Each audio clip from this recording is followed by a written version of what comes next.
adhikain o advokasya ng samahan ninyo? Ano po yung mga adhikain o advokasya ng samahan ninyo? So, ayun, sasalita ako. So, yun kasi yung pinaka goal or purpose ng yung ano namin, yung Mark in Your Heart Foundation. Ito yung DTI namin. So, yung pinaka-advocacy nun, nagsimula kasi ako personally lang, ano lang, syempre marami tayo nadadaanan sa mga kalsada, mga homeless, alam niyo yun. So, nagkaroon ako ng heart na magbigay doon ng una mga sandwich lang, mga ganon. So, doon nagsimula yung ano, kumbaga backstory ko muna. Nagsimula yon yung compassion ko sa mga nangangailangan. Then, ang pinaka-advocacy talaga nun, syempre, tumulong sa mga may hirap at yung mga nangangailangan. Then, meron akong may mga kabataan akong tinulungan sa isang lugar na medyo doon. Alam niyo na, ayaw kong tawagin kasing squatters area. So, basta ganong lugar. Then, nag-focus ako doon sa barangay namin. So, nagbibigay ako sa kanila ng mga konting tulong. Una talaga ako lang talaga. Sa personal ko lang na pera.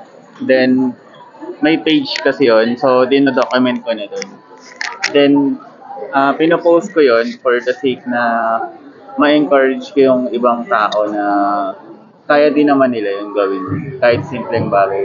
So, may mga friends ako, nagbibigay na rin ng nagdo-donate, mga school supplies. So, mas kailangan kong i-post yun for documentation para makita nila, maging transparent na dinodonate ko talaga or dinidistribute ko yung mga ibigay nilang donation, like mga school supplies. Pero, usually, hindi ako masyadong tumatanggap ng monetary ng pera. So, sabi ko, mga old clothes or mga school supplies. Yung money, hindi ko masyadong priority na ina-encourage na gano'n yung ibigay nila. Kasi pag may pera na akong kasama, medyo may hirap lang. So, sana nasagot ko yung basta para sa mga nangangailangan. Siyempre, marami sa Pilipinas na less underprivileged. Yung second question po is sector ng lipunan na kinakatawan. Sector, hindi ako masyadong specific sector, pero alam ko kasi nung ni-register ko yun, syempre, non-government organization. Ibig sabihin, hindi kami umaasa sa mga politiko or any government agency. So, talagang kami, kumbaga sarili naming nyo na lang yun kasi baka may mga checklist kayo kung ano talaga. So, basta ganun. Non-government charity organization or basta charitable institution.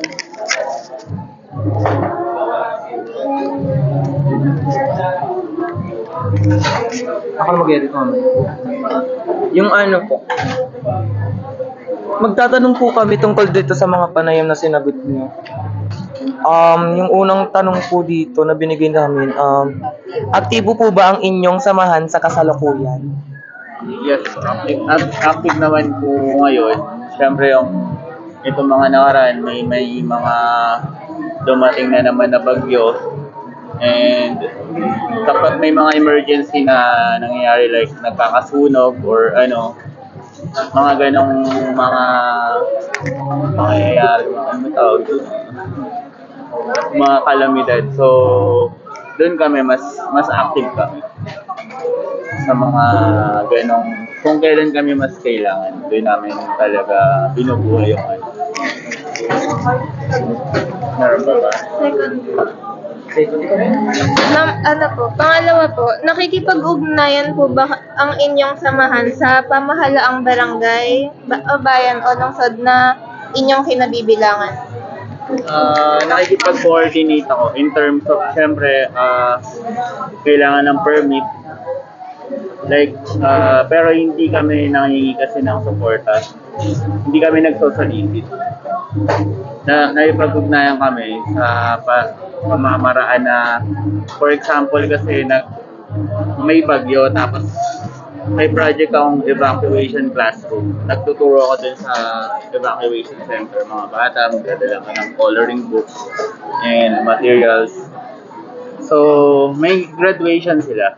May mini graduation. So, doon kami nanghingi ng tulong sa barangay na kung pwedeng magamit yung isang rooftop doon na pagmamayari ng barangay para doon ganapin yung program namin. So, sa ganung paraan. And also, siyempre kailangan natin humingi ng permit. Like, pupunta kayo sa tabing ilog, doon kayo mamimigay.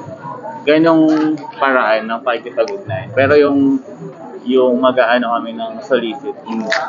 As much as possible kasi ayaw kong madungisan ng ano. Minsan kasi pag tumutulong yung mga kagawad, gusto nila yung pangalan nila yun nandun. So, gusto ko pure lang yung intention. Walang kumbaga, tatanungin nga ako ng iba, ba't mong ginagawa to? Tatakbo ka bang kagawad? Sabi ko, hindi, wala akong.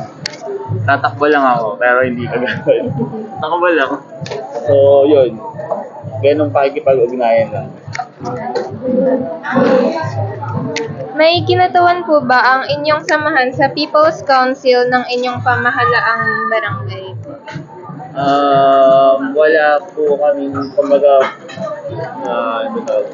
tinatawag or representative sa city hall or barangay. Wala kaming kumbaga talagang non-government hindi kami affiliated or wala kaming backer or kapit doon sa loob ng council or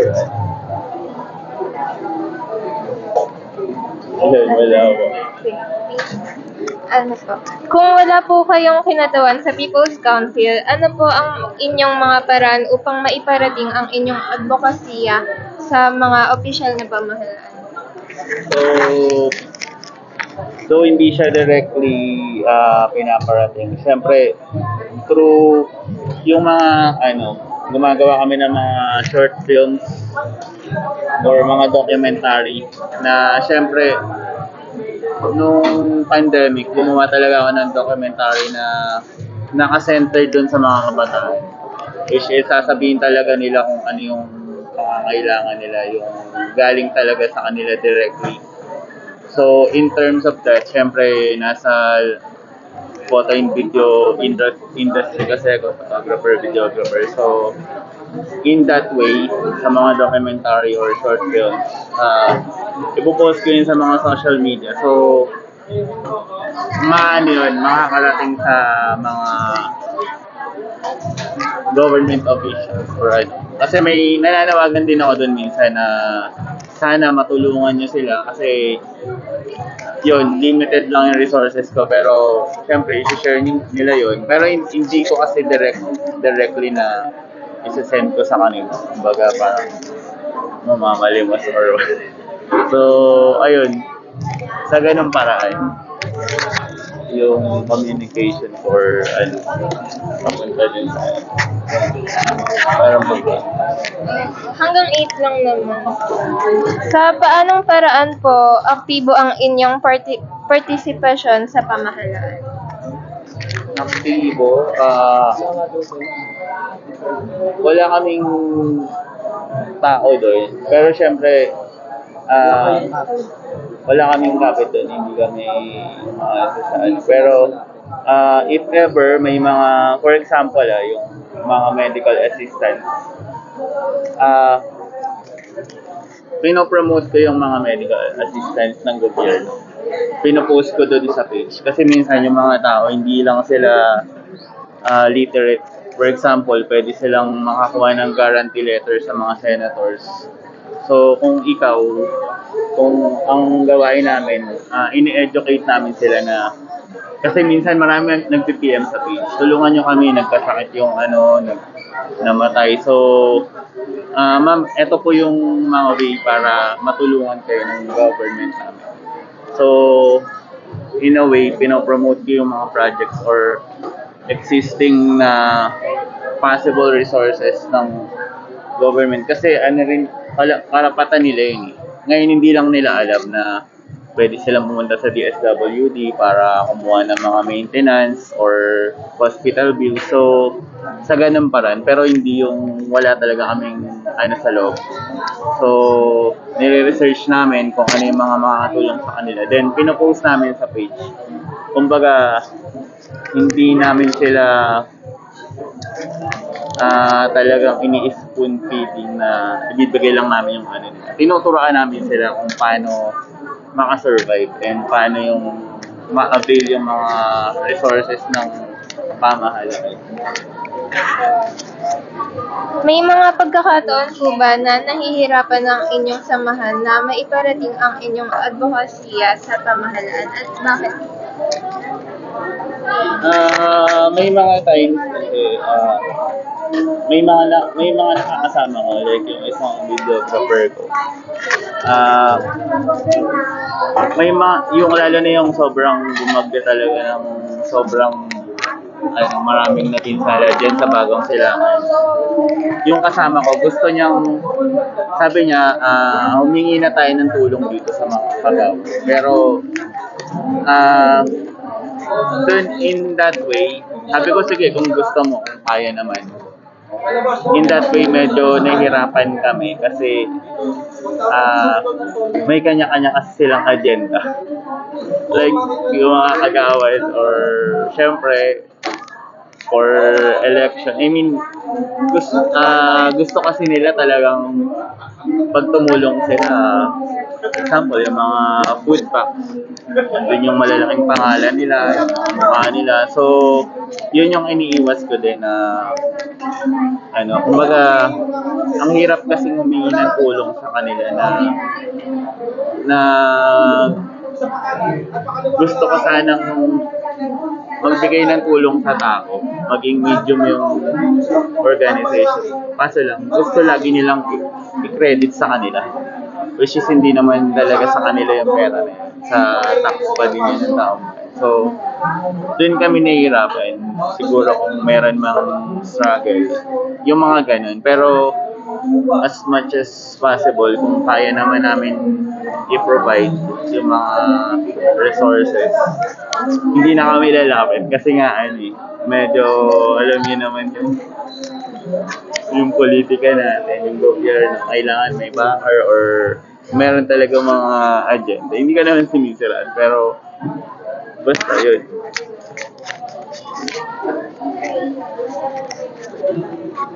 Ano po ang inyong mungkahi upang magkaroon ng boses at higit na maging aktibo ang inyong partisipasyon sa pamahalaan?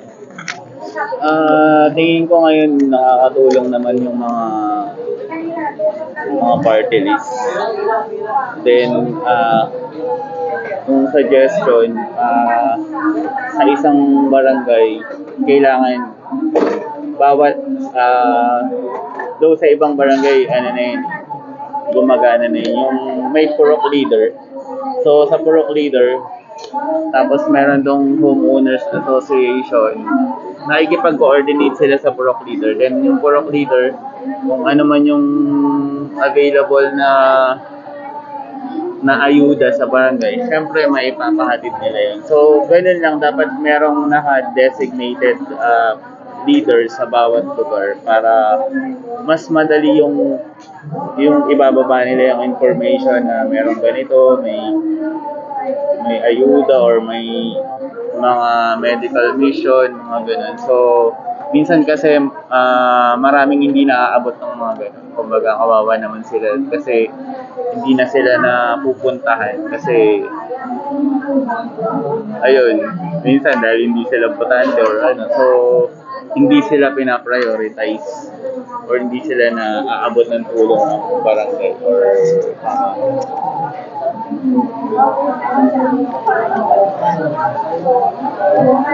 Number 8.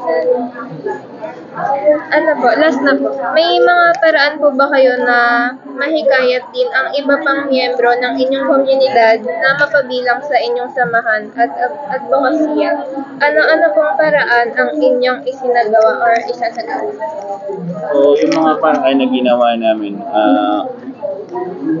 syempre, through social media posting, more on pinapakita talaga namin yung mga projects na na-accomplish, mga accomplishments.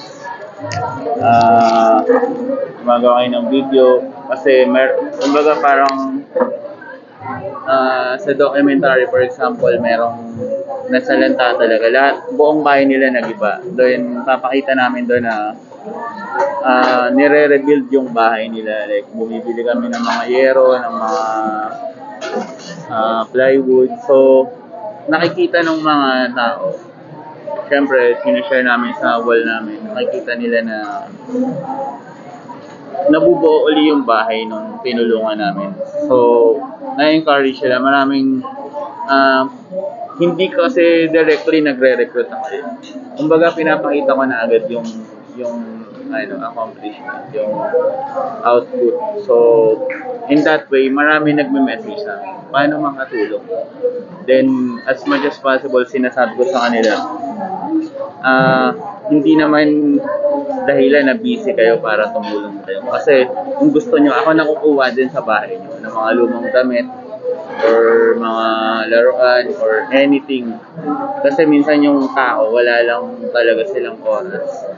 Maraming gustong tumulong pero hindi nila alam kung paano. So, ina-encourage ko sila in a way na sasabihin ko, kami na yung magde-distribute ng tulong kung wala kayong kasi sanay naman kaming pumunta sa mga ganyang lugar. So, hindi siya directly nagre-recruit.